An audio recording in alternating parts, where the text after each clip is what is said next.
Into Share Cup, one of the funniest men in TNT. When you hear his name, you automatically laugh in your mind, if not out loud. I'm speaking about Tommy Joseph. I'm about to share a cup with him this morning. I hope I'm able to keep a straight face when I speak with him. Yes, you will. Good morning, sir. Good morning, Joe. Morning. How are you? Well, I'm fine.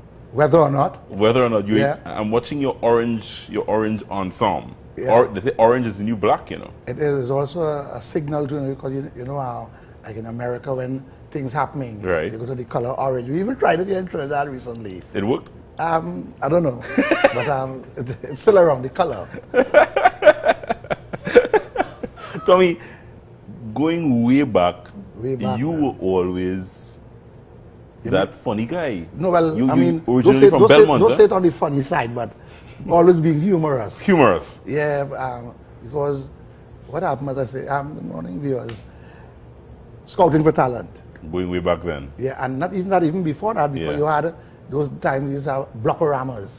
Blockoramas. Break that down for the young people who Okay, don't know well, what that is. blockorama was like in the communities. Right. They will have a show. Right. And one of the guys who used to be responsible for that was the late DJ Gabi, who was murdered at his home many years ago.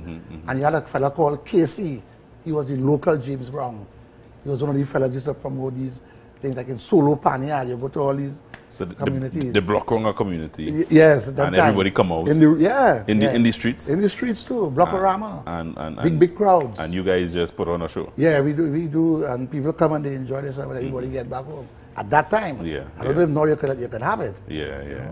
And maybe sometimes the things that we try to keep away from, they might be the things that may be able to help what's going on in communities today.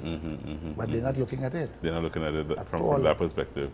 You came through the ranks from being, as I said, you from Belmont originally? Originally I'm from Tobago. You're from Tobago? Yeah, born Tobagonian. And grew up in Belmont? Yeah. And then after I lived Gonzales into Belmont, you know. Right. They say, So you're from Tobago? Yeah, originally. Right. And so your roots in Tobago? Yeah, some of them still there, some of the roots done gone back to the roots already. Right. Back downstairs. Tell me about your transition into becoming a master of ceremonies, because you were one of the major master of ceremonies that came through. It came there. It started around the 80s, I think, when they had a problem with, I think it was the original Young Brigade. It was Sparrow and Sil Taylor, the late Sil Taylor, they were together. And they had the OYB, which was the original Young Brigade. Then they had a split. That come and know that Sparrow by himself, then Sil Taylor went by himself. And then there was a guy who was emceeing and he decided he didn't want to do it again. And they chose, they called on Tommy Joseph. And they tell us, well, look, Tommy might be able to handle it. And from there I started doing like Calypso MC. Right. I think I work at the, it was Sil Taylor Young Brigade. Right. And that was Rash, the late Rash, OTI, Crazy. Was a big thing. It was at Queen's Hall that year. So you were a comedian, stand-up comedy, before you were a master of ceremonies? Yes, because I was saying scouting for talent. Right. I used to do like little things with the insects. Now I was seeing these things big now, but as I started it, like cockroach playing football and now seeing like if it's real football. Right. And we used to have news, like thing on the ants nest and all them things I used to do. Right. At a time I had a little skit. I had a chat with the sneakers. I was conversing, and now I don't want to advertise for the sneakers, but I used to converse with pro kegs. And these were some of the things. And I even want to, they had a special prize on scouting for they used to have these special prizes, best humorous, and then you had the best vocalist, but I was in the humorous. And people used to even say, why, you can't win no car in scouting with just, because it's the same thing. And it was really true. But I used to put everything together. It wasn't a separation of comedy and singing. And it was a talent show. Right. So it used to be very hard to at least win. But they come around, they started having this special for the other entertainers, like the best musician, best comedian, best dramatist.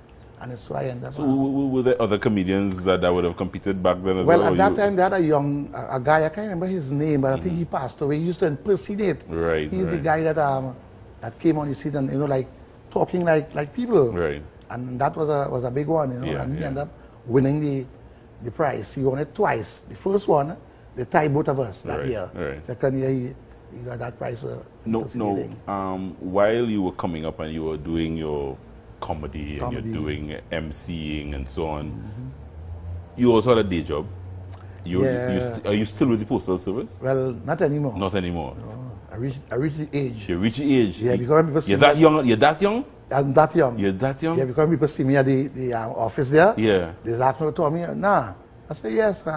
The old lady sent me to collect money. Yeah. But I can't tell you. They can't believe it. Those some people. Yeah. So I served that time. You served that time. But I worked other places before, post office, you know. You did. Yeah, I worked like at the ice company. Right. Worked there for some time. Right. And I used to do printing to like printry work. Really serious. Yeah, then those times you had to fill out the letters to print the tickets and things. Right. Not again, as they say, technology. Technology. But you spent most of your years as a postman. I worked with TT Post for many as a handyman. Yeah. And then I went into, and then there was a split, we was Trinidad and Tobago Postal Service. Right. Then become TT Post. Right. So I served both. And you serve both entities. Yeah. And you found time to do well, comedy. I used to ask for it, sometime.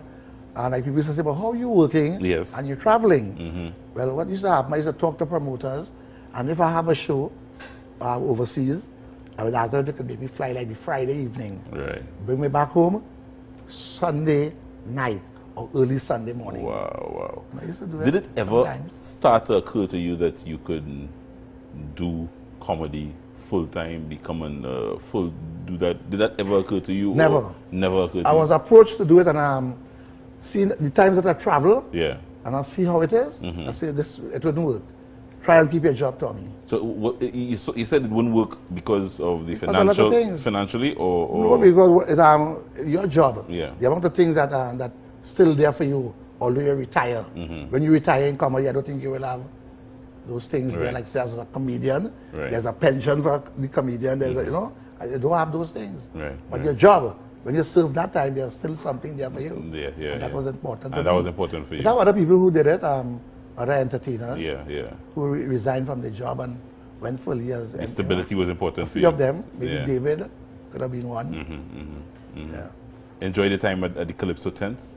That time, spectacular. Spectacular. Yeah, that was a spectacular time, man. Yeah. That time, Tell me about some of the memorable times you had a spectacular. You brought on almost all the big acts. All the big acts. So Yeah. a lot of fellas came, some gone, Yeah. passed away, and those who still continue singing.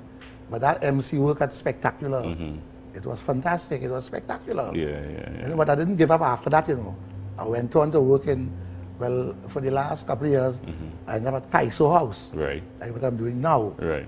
But and people like jokes. People used to come to hear, not only to hear calypso, people come to hear humor. Right. Who Yeah. want to laugh. But then after that, I get kind of bitter. At one time, the calypsos start to get bitter, and then I personally find that people moved away from calypso a lot, boy. When the Calypso started to get bitter. Well, that too.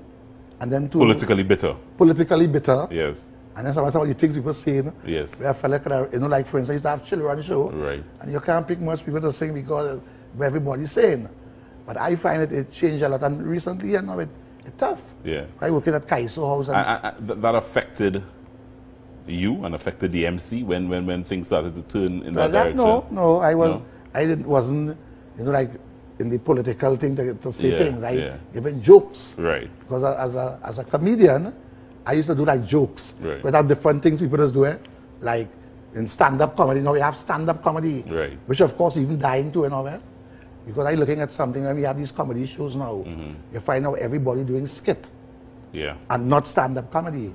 And recently I only have about 3-4 people now involved, like Nuts Landing. Yeah. You would have myself. Yeah. And about 3 others. Yeah. When before that you could have got 8 people, like the first 5 Yeah. stand-up comedy, the second half stand-up comedy. But now, man, out of 10 performers, you could get about 8 skits. And so that's some of the changes that I'm seeing it. That you're seeing. And then too, again, I was different, my style of comedy is like a joke. And the others people do like a story. And they have laughter too. Right. Because just recently you see have Larry Joseph, a skit he just do. He do skits. Right.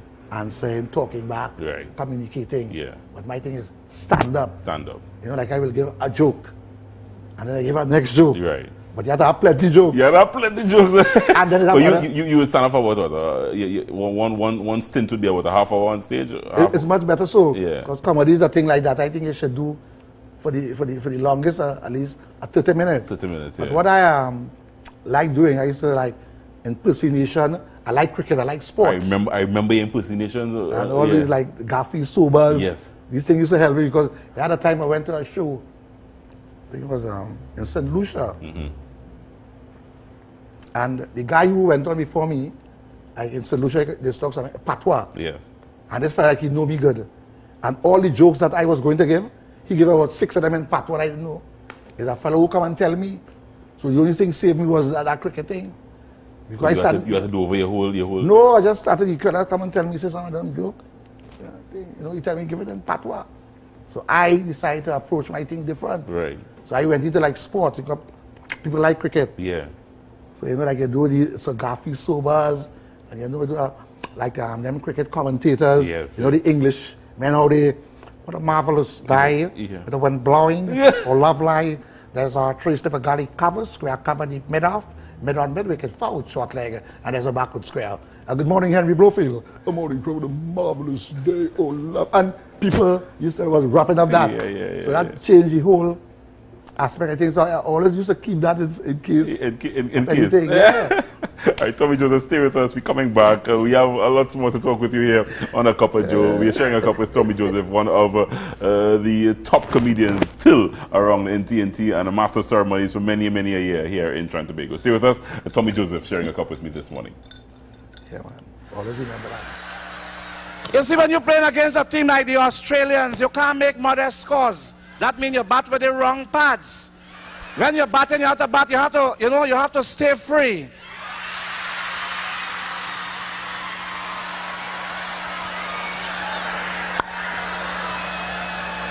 Yes.